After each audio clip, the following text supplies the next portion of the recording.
Hello and welcome to Amar Sir's English classes. Students, I am Amar and today I am going to teach you about past continuous tense.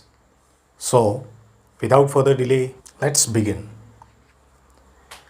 So, past continuous tense, as you are very well familiar with this word, past यानी भूतकाल, continuous निरंतर, भूतकाल निरंतर काल। हिंदी वाक्यों में इनकी पहचान इन शब्दों से होती है, जैसे जिन भी हिंदी वाक्यों में रहा था, रही थी या रहे थे आता है, वो वाक्य पास्ट कंटिन्यूस टेंस में होते हैं। पास्ट कंटिन्यूस टेंस की परिभाषा को यदि हम देखें तो देखिए, पास्ट कंटिन्यूस टेंस में वो क्रियाएं होती हैं जो पास्ट में निरंतर थी, यानी वह पूर्ण नहीं हुई थी। तो उन क्रियाओं को हम इस काल के अंतर्गत लेते हैं। इसके यूजेस की बात करें तो this tense is use to denote an action going on. Going on जैसा कि मैंने आपको बताया कि जो पूर्ण नहीं हुआ था, जो निरंतर था। At some time in the past यानी भूतकाल में कभी वह क्रिया निरंतर थी। द टाइम में बी, तो समय इसमें कई बार बताया जाता है और कई बार ये नहीं भी बताया जाता है। उदाहरण के लिए देखें, द ट्रेन वाज, तो देखिए द ट्रेन यहाँ सब्जेक्ट हुआ, वॉज यहाँ पे जो हेल्पिंग वर्ब आती है सिंगुलर के लिए, मूविंग यानी कि जो ट्रेन थी वो उस दौरान क्या कर रही थी, मूव कर रही थी, मूविंग पोजीशन पे थी। When I saw him he was playing chess, दूसरे उदाहरण में देखिए, जब मैंने उसको देखा था वह क्या कर रहा था, वह खेल रहा था, तो ही वाज प्लेइंग चेस।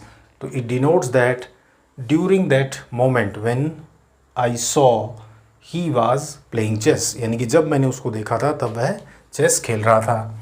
इसी प्रकार इस टेंस का प्रयोग, this tense is often used with simple past. Simple past के साथ भी इसका हम प्रयोग करते हैं एक पार्ट को शो करने के लिए जो उस वक्त घटित हो रही थी। Tense to show that one activity was in progress, यानी एक एक्टिविटी, एक कार्य तो उसमें प्रोग्रेस पे है और दूसरा कार्य जो है वह उस समय में घटित होता है। जैसे उदाहरण के लिए देखिए, माई मदर वाज कुकिंग, तो माई मदर यहाँ सब्जेक्ट हुआ, वॉज हेल्पिंग वर्ब हुई, कुकिंग वर्ब की फर्स्ट फॉर्म प्लस ING, यानी मेरी माँ जो है वो खाना बना रही थी। व्हेन आई रीच्ड होम, जब मैं घर पहुँचा था, तो जब मैं घर पहुँचा था तो यानी यहाँ पर सिंपल पास्ट का प्रयोग हुआ है और यहाँ आप देख रहे हैं कॉन्टिन्यूस टेंस का प्रयोग हुआ है।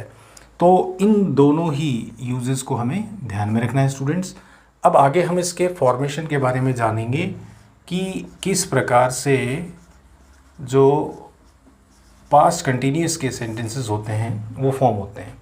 तो हेल्पिंग वर्ब, जैसा कि हम सभी जानते हैं, इसमें जो हेल्पिंग वर्ब होती है वो होती है वॉज या फिर वर।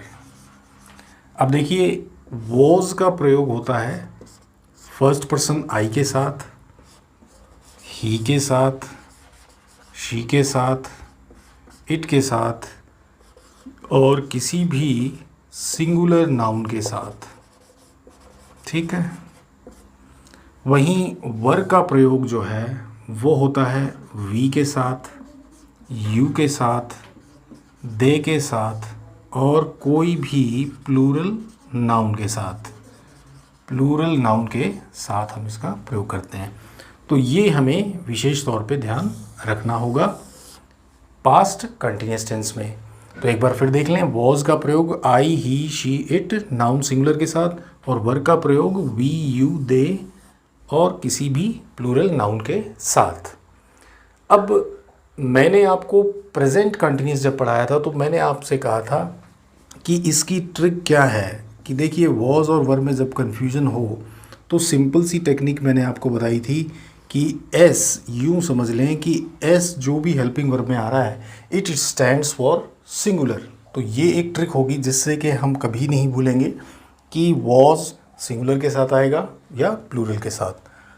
और आगे देखें, इसमें जो 4 प्रकार के सेंटेंसेस बनेंगे, एफर्मेटिव, नेगेटिव, इंट्रोगेटिव या इंट्रोनेगेटिव, उनमें भी हमें कुछ विशेष ध्यान देने की आवश्यकता नहीं है। बस इतना ध्यान रखें कि वॉज और वर का प्रयोग हम सही ढंग से कर लें, क्योंकि इसमें प्रयुक्त ली जाने वाली जो मुख्य क्रिया है, मेन वर्ब जो है, वो होगी V1 प्लस ING, या फिर इसे V4 के नाम से भी जानते हैं। जो भी मुख्य क्रिया आएगी उसमें हम ING का प्रयोग करेंगे। जैसे फॉर एग्जांपल आपने यहाँ पे देखा मूविंग, यहाँ पे प्लेइंग, ठीक है, यहाँ पे कुकिंग।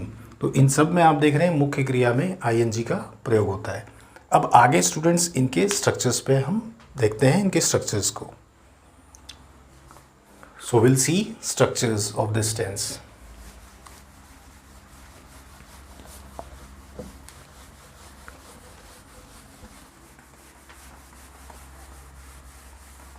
तो स्टूडेंट्स फर्स्ट हम देखेंगे एफर्मेटिव,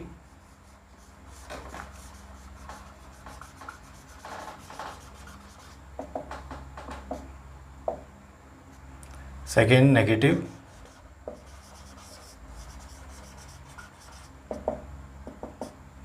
थर्ड इंटरोगेटिव,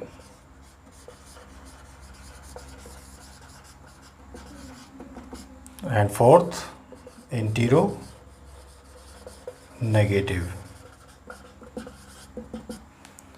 तो इसके स्ट्रक्चर को यदि हम देखें तो देखिए, इसका स्ट्रक्चर जो एफर्मेटिव का बनेगा, सबसे पहले सब्जेक्ट हम लेंगे, उसके बाद में वॉज या वर में से जो भी एज पर सब्जेक्ट अप्लाई होगा, मुख्य क्रिया जो है V1 प्लस ING होगी, और अंत में ऑब्जेक्ट। ठीक इसी प्रकार जब हम नेगेटिव बनाएंगे तो सब्जेक्ट के बाद में वॉज वर और मेन वर्ब से पहले हमें नॉट लगाना होगा, मुख्य क्रिया V1 plus ING plus object.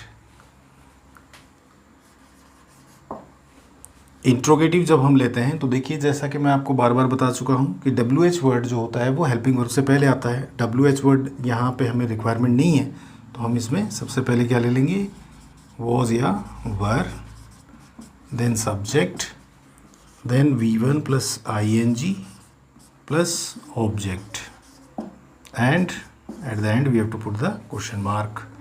इसी प्रकार जब हम इंट्रोनेगेटिव बनाएंगे तो मुख्य क्रिया से पहले नॉट लगाएंगे, उसके बाद V1 plus ING plus object. तो ये हमारा इंट्रोनेगेटिव का स्ट्रक्चर हो गया। तो इन स्ट्रक्चर्स में वॉज वर के डिफरेंस को हम जान चुके हैं, मुख्य क्रिया में V1 प्लस ING होगा।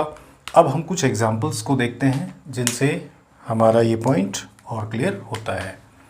देखिए, I was reading